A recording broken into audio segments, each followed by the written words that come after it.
And there is new information just in on the search for this person who killed healthcare CEO Brian Thompson 24 hours ago. Words very much written on shell casings of rounds found at the scene. There had been some confusion in some places about that.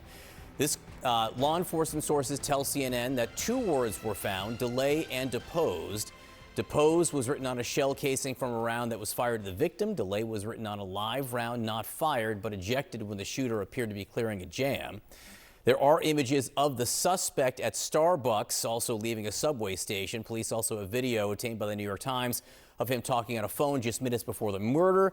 This, as Thompson's widow now reveals to NBC, quote, "I don't know details. I just know that he said there were some people that had been threatening him." But let's get to the shell casing and the words written on them. With us now, CNN chief law enforcement and intelligence analyst John Miller. You've got new information and also, I think, a new visual representation of what we're talking about here. Well, sure. So depose is written on a round that was fired. So that's a shell casing that's found on the ground, and they find these tiny letters on it. Delay is found on a live round. That's a full bullet that he probably ejected trying to clear that jam.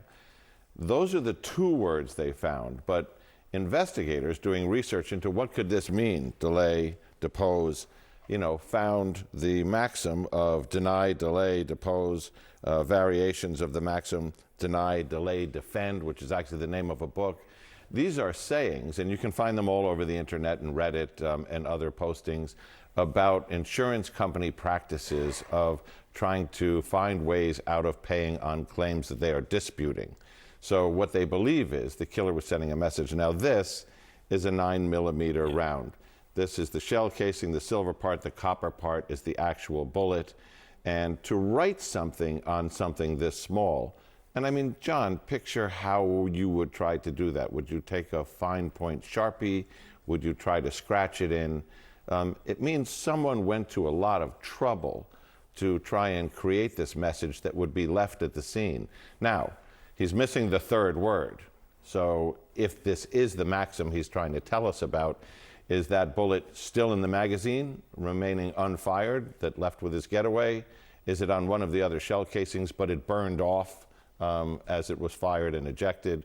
We don't know that yet. Yeah, but two of the three, and as you say, would require just a very high level of deliberateness here. So what does that tell investigators as they are very much engaged in this manhunt 25, 26 hours later? Well, it tells them, it gives them an answer and raises a question. The answer it gives them is, you have a killer who is trying to send a message. The question is, what does the message really mean? What you can glean from it, if the target was carefully selected, the head of a major healthcare insurance entity is it directed at United Healthcare? Is it directed at that CEO? Or is this a killer who is targeting the insurance industry, which has caused everybody from hospital executives to insurance providers yesterday to start doubling and tripling the security around their top people? Yeah, I was going to ask that, because if you have someone trying to send a message out there on the loose, which clearly they do, I mean, if you're going to write something on a shell casing, you are trying to send a message there, you then have to take next steps to try to figure out how to protect people. Well, that's right. And, my phone was ringing yesterday from heads of security and from security companies saying, what do we think about the targeting in this case? Do executives have to worry? Where can we get the kind of increased security details in close personal protection till we have a better understanding of this? Those wheels started turning yesterday morning. They're turning faster today. All right. These developments keep on happening at a furious pace. John Miller, we're lucky to have you here. Please keep us posted throughout the next hour. Thanks, John. Kate? And joining us right now is former U.S. Marshal John Muffler and former Boston Police Commissioner Ed Davis. Ed, let's start where John and John just left off, talking about the question of personal security. Some detail that we got from United Healthcare was that United Healthcare was aware of threats to top executives. Brian Thompson was never named specifically, but a source familiar with the company's security does tell CNN the leadership team at United Health Group is supported by an in-house security team, including at the New York conference, but Thompson's security detail was not with him yesterday morning. What does that mean? What does that add into this? Well, it's very troubling. The provision of security personnel is really a risk and compliance question. Each of these operations as a compliance and risk department. They should be having these conversations. And if he does have a security function, he either said, I don't need it in New York. It's expensive to have a team travel with you and put them up. So sometimes executives say, I'll have a detail at my house, but I'm not going to have any protection while I'm traveling, because they live under the false assumption that nobody understands where they are. But this is a public meeting, a publicly advertised meeting, location and time. Everyone knows that he will be there.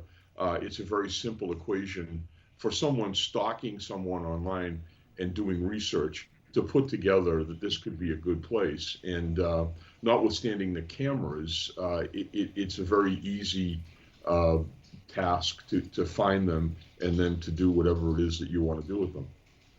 And John, how does this manhunt shift now as we pass the 24-hour mark since this guy's been on the run? Well, I think they have great leads. I'd imagine at the next presser there'll be more information. Clearly, they have a list of clues that they're running on, and are aware of the direction he traveled and the way he did it. My assumption is that he was there a day or so, if not longer, in advance, conducting pre-attack surveillance. So it'd be a good time for NYPD to look at those cameras in that location. Could be a time where he wasn't wearing a mask, a day of the shooting. So I think there's some good clues there. I think there's some understanding of warning behavior typologies that he's exhibited, like fixation, pathway to violence, that they can run on and look at as clues to where he may be and where he may be going.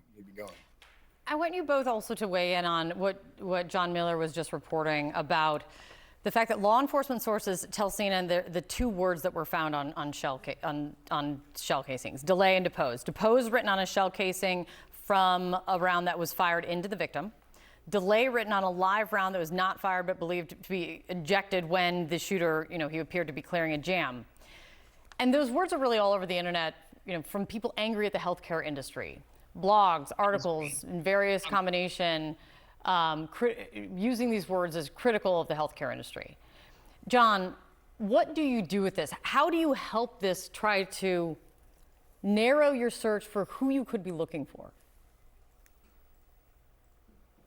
Well, obviously, there's just two words that they found, and I agree with John Miller that very likely there are other words in that magazine, but it's an indication, again, of that behavior leading up to the attack, and there's some giveaways there. So I think, again, looking at that type of leakage of the words he's using, many of school shooting attacks and other workplace violence attacks, there's leakage, and meaning that others in that person's environment are aware of such terminologies. And, those people who are watching CNN and other news media, thinking they see that face, hear those words, thinking oh, he did make a post. I knew a guy made a post, or a family member, a loved one. So I think those are going to help those in that person's life, maybe report to law enforcement those pre-clues. That is interesting. Ed, what do you think of that? Well, John's exactly right. It's a great clue. And if someone has heard him use those words before and sees that picture, especially of his face in the Starbucks, they would be able to put two and two together and get in touch with law enforcement, hopefully. But the other thing is you have to also think about the fact that he may have been leaving more of a message. I think it's unusual that someone that well prepared and effective inadvertently dropped a cell phone at the scene. It sometimes takes a day or two to get into those phones. I'm wondering what messaging is on that cell phone. Is someone trying to explain themselves with a burner phone that might have one or two pages of information on it? That's something we have to look out for. And we also have to keep in mind that this could be a feint. It could be purposely putting detectives off the track of the real motive. So you'll have to keep all options open in these cases. Absolutely right.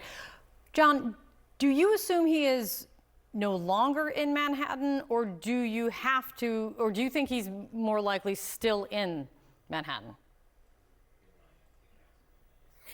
These are great questions.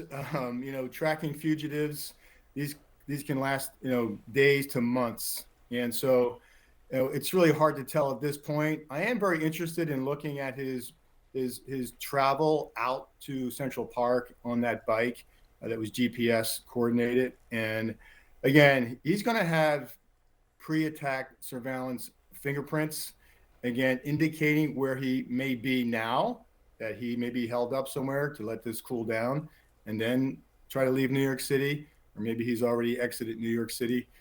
But those are some really good clues for NYPD to track on. So who knows at this point? Who knows? Thank you both so much, as always. Ed, it's great to see you. John, great to see you as well.